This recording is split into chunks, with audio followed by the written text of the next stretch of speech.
Hello and welcome back to my channel. Dairy is scary. I am sure आप सब में से कई लोगों ने इसके बारे में सुना होगा।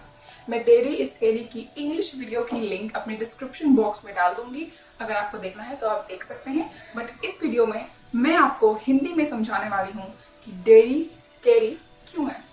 तो आइए स्टार्ट करते हैं।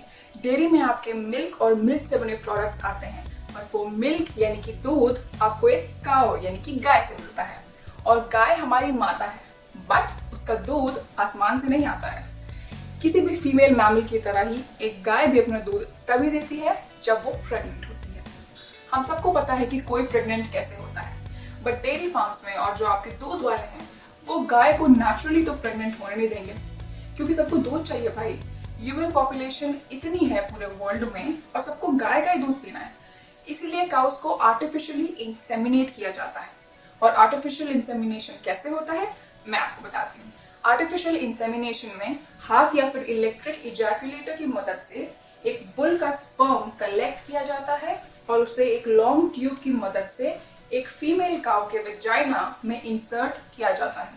वर्कर्स अपने हाथ का इस्तेमाल करते हैं उस एरिया को लूज करने के लिए और मेक श्योर करने के लिए कि स्पर्म वेजाइना में अच्छी तरीके से इंसर्ट हो जाए।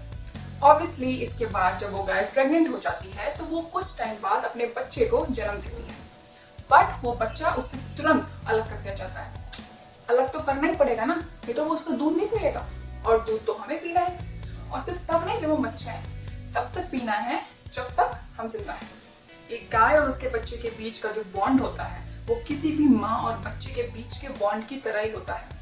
जब एक गाय को उसके बच्चे से अलग कर दिया जाता है तो वो बहुत डिप्रेस हो जाती है और कई दिन तक रो रो कर अपने बच्चे को पुकारने की कोशिश करती है। एक गाय के बच्चे को काफ बोलते हैं। जो मेल काफ्स होते हैं उन्हें व्हील के लिए सेल कर दिया जाता है या फिर लेदर प्रोडक्शन के लिए भेज दिया जाता है, ताकि आपकी बेल्ट, पर्सेस और शूज बन सके।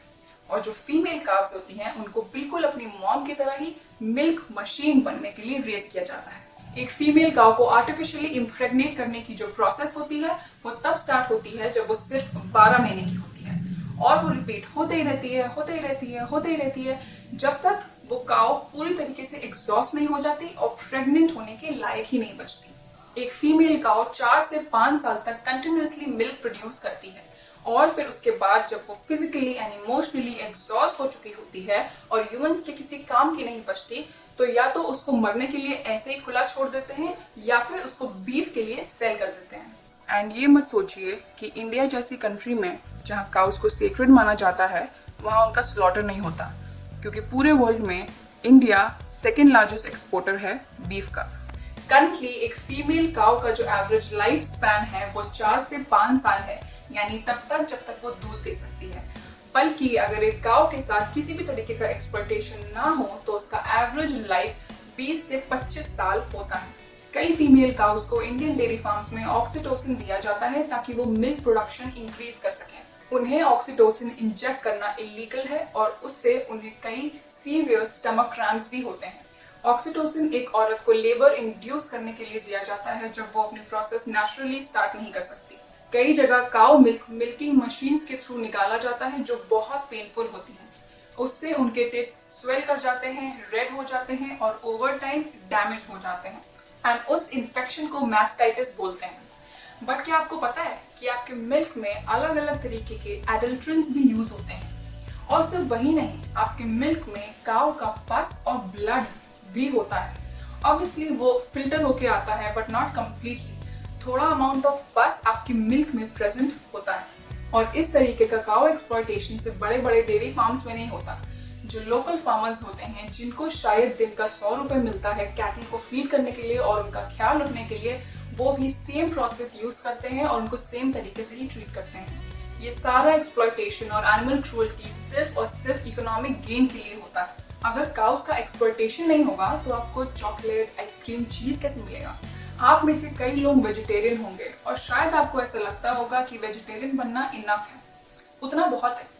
मुझे भी ऐसा लगता था, बट आपको इस तरीके से सोचना है कि एक तरफ वो जानवर हैं जिनको रेस किया जाता है सिर्फ और सिर्फ मीट के लिए। वो पैदा होते हैं और कुछ टाइम बाद स्लॉटर हो जाते हैं। दूसरी साइड पे काउस हैं जिन्हें रेस किया जाता है पहले तो उनके मिल्क के लिए एंड देन बाद में उन्हें स्लॉटर किया जाता है उनके बीफ के लिए। तो एक तरफ सिर्फ मर्डर है और दूसरी तरफ सेक्सुअल एक्सप्लॉयटेशन, रेप, मर्डर सब कुछ है। तो आप खुद चूज कर सकते हैं कि कौन सा तरीका ज्यादा क्रूअल है। सच तो ये है कि सिर्फ वेजिटेरियन बनना इनफ नहीं है, आपको वीगन बनना पड़ेगा। इतना सारा एक्सप्लॉयटेशन किस लिए? कैल्शियम और प्रोटीन के लिए, बल्कि कैल्शियम और प्रोटीन आपको कई सारे प्लांट बेस्ड फूड्स में इजीली मिलता है। और अगर आपको मिल्क पीना ही है तो काउ मिल्क क्यों? Soy milk, almond milk, oat milk, कितने सारे प्लांट बेस्ड मिल्क्स हैं, वीगन मिल्क हैं जिनका आप यूज कर सकते हैं। डेयरी इंडस्ट्री एक बहुत बड़ा बिजनेस है एंड एक्चुअली में डेयरी इंडस्ट्री मीट इंडस्ट्री ही है। अगर ये पूरा वीडियो देखने के बावजूद भी आपको काउ मिल्क ही कंज्यूम करना है तो प्लीज गाइस जरा संभल के, क्योंकि काउ मिल्क में बहुत सारा कोलेस्ट्रॉल होता है। कहीं आपको कैंसर, डायबिटीज, बोन फ्रैक्चर या ऑस्टियोपोरोसिस ना हो जाए। Be careful. So that was it for today.